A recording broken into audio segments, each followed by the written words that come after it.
আরাগেরিয়া গ্রামের জাগ্রত ভীম ঠাকুরের পুজোর ইতিহাস। নমস্কার বন্ধুরা, স্বাগত আমাদের চ্যানেলে। সম্পূর্ণ তথ্যটি সংগ্রহ করা আপনাদের কাছে অনুরোধ, ভিডিওটি আপনারা সম্পূর্ণ দেখুন।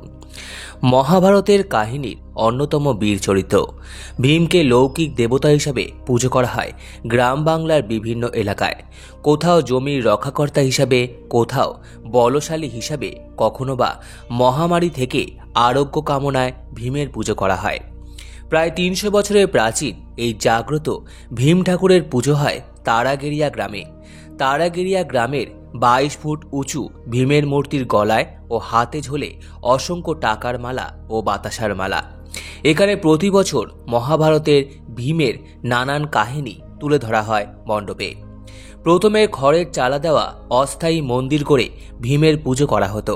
পরে মাটির দেওয়াল ও টালির চাল দেওয়া মন্দিরে পুজো শুরু হয়। তারপরে ইটের দেওয়ালের মন্দির তৈরি হয়। এরপর সম্পূর্ণ নতুন করে তৈরি পাকা মন্দির তৈরি করা হয় এবং সেখানেই ভীমের পুজো করা হয়।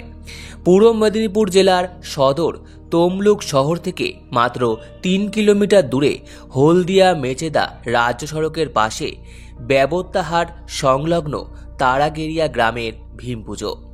এই গ্রামের প্রায় ৩০০ বছরের প্রাচীন ভীমের পুজো হচ্ছে মহা ধুমধামের সাথে। ভীম একাদশী তিথিতেই পুজো শুরু হয়। এই মন্দিরে পুজো ও অঞ্জলি দিতে ভিড় জমান লক্ষাধিক ভক্তগণ। মন্দিরের সামনের মাঠে জমে ওঠে ভীমের মেলা। এই দিন সকালে শয়ে শয়ে মহিলা ও পুরুষকে হেঁটে ভ্যান রিস্কায় চেপে ভীমের মন্দিরের উদ্দেশ্যে রওনা হতে দেখা যায়। কারো মাথায় বাতাসা ভরা ঝুড়ি, কারো আবার বাতাসা বোঝাই বস্তা।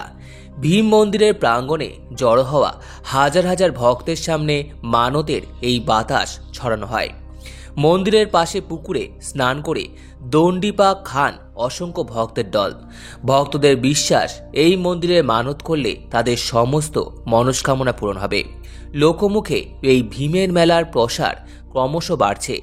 মেলায় আসা ভক্তদের সংখ্যা প্রতি বছরই বাড়ছে। পূর্ব মেদিনীপুরের বিভিন্ন এলাকা ছাড়াও পশ্চিম মেদিনীপুর, হাওড়া, দক্ষিণ ২৪ পরগনা জেলা থেকে ভক্তরা আসেন এই মেলায়। ১০ দিন ধরে মেলায় ছৌ নাচ, গাজন যাত্রা, নাটক সহ নানান সাংস্কৃতিক অনুষ্ঠান হয়। ভীম একাদশীর পুণ্যলগ্নে পূর্ব মেদিনীপুরের গ্রামে গ্রামে পূজিত হন মহাভারতের দ্বিতীয় পাণ্ডব ভীম। ৩০০ বছরের প্রাচীন এই মন্দির। ভক্তদের দানে লক্ষ লক্ষ টাকার মালা, বাতাসার মালা, সোনার উপর গহনা, পিতলের গদায় সেজে ওঠে ভীমদেব। মানসিক পূর্ণ হলে দিয়ে যায় ছোট ভীম দেবতার প্রতিমা। কুইন্টাল কুইন্টাল বাতাসার হরিলুট করা হয়। সারাদিন ধরে অঞ্জলি দেওয়ার প্রক্রিয়া। এরকম পুজো পশ্চিমবঙ্গের মধ্যে খুব কম দেখতে পাওয়া যায়। মধ্যম পাণ্ডব ভীমই বাঙালির বোধ হয় সবচেয়ে প্রিয়। বাঙালি গ্রামের আনাচে কানাচে মূল রাস্তার ধারে ভীমের পুজো।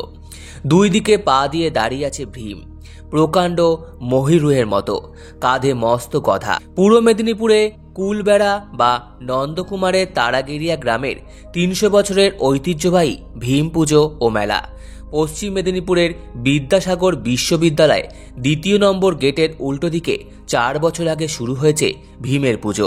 হাওড়া শ্যামপুরের রাধাপুরে ভীমের পুজো ও মেলা শতাব্দী প্রাচীন। মেদিনীপুরের সঙ্গে ভীমের নানান কাহিনী জুড়ে রয়েছে।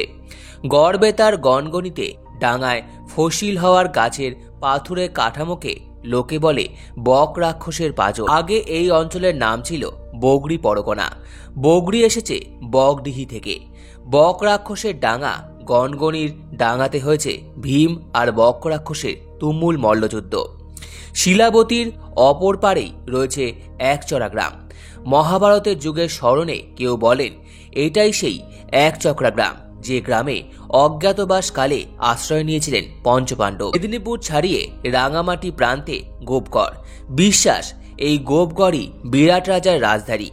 এই রাজ্যে ছদ্মবেশে থাকার সময় ভীমসেন হত্যা করেন কীচককে। মল্লবীর মহা বলশালী ভীমের আরও এক কাহিনীর আশ্রয় এই মেদিনীপুরের মাটি, হিড়িম্বা নিধন। সেই সঙ্গে ভীমের মহত্তম প্রেমের কাহিনীর ক্ষেত্র। খড়গপুরের খড়গেশ্বর মন্দিরের কাছেই হিড়িম্বেশ্বর মন্দির। একদা এই অঞ্চলের ভূমিপুত্র ছিল মেদ জাতির দেশজরা। থেকে মেদিরপুর নাম হয়ে থাকতে পারে, যেমন বগরির মানুষ থেকে বাগদি। এই মানুষরা নিজেরাও ছিলেন সরল ও শক্তিশালী। তাদের ভালোবাসার মানুষ ভীমসেনও ছিল উদার, সরল ও মহাবলশালী। ভীমকে শ্রদ্ধা নিবেদন করতে গিয়ে নিজের সামর্থ্যের প্রতিরূপকে তারা সম্মান করেছে। এই ভীম তাদের কাছে কৃষক বা হালুয়া ভীম, ক্ষেত্রী ভীম বা হুলা ভীম। ভীম একাদশীর দিনকে নির্জলা একাদশী ব্রত বলা হয়ে থাকে। কথিত রয়েছে মহর্ষি বেদব্যাস ভীমসেনকে ওই দিন নির্জলা ব্রত করার উপদেশ দেন। এই ব্রত করলে সমস্ত একাদশী ব্রতের ফল এই একটি ব্রতেই পাওয়া যায়। সবচেয়ে উল্লেখযোগ্য হল পুরুষ মানুষের ব্রত পালন। অবনীন্দ্রনাথ ঠাকুরের মতে ব্রত মূলত মেয়েলি আচার, বাস্তবে ব্রত মেয়েরাই পালন করেন। একমাত্র অসিধার ব্রত পুরুষ পালনীয়। ভীমের এই নির্জলা ব্রত পালনের কাহিনী নিঃসন্দেহে তাৎপর্যপূর্ণ ও ব্যতিক্রমী। ভীম একাদশী ব্রতে আরও এক কাহিনী শোনা যায়। ভীমের মাতা কুন্তিকে একাদশী করতে হয় সকালে শীতল জলে অবগাহন করে। শীতে কুঁকড়ে যাওয়া মাকে দেখে ভীম রেগে লাঙলের ফাল গরম করে জলে চোবাতে লাগলেন। অচিরেই জল উত্তপ্ত হয়ে উঠল। কুসুম গরম জলে স্নানে মাতা কুন্তি খুব তৃপ্ত হলেন। এদিকে জলের উত্তাপ বেড়ে বরুণদেবের শরীরে জ্বালা শুরু হলো। বরুণদেব কৃষ্ণের শরণাপন্ন হলে তাকে ভীমকে বোঝানোর শিলা দিলেন। ভীম এই একাদশীতে ব্রত পালন করলেই বরুণদেবের গাত্রদাহ কমবে। বরুণদেব ভীমকে সম্মত করতে সামর্থ্য হন। সেই থেকেই নাম ভীম একাদশী।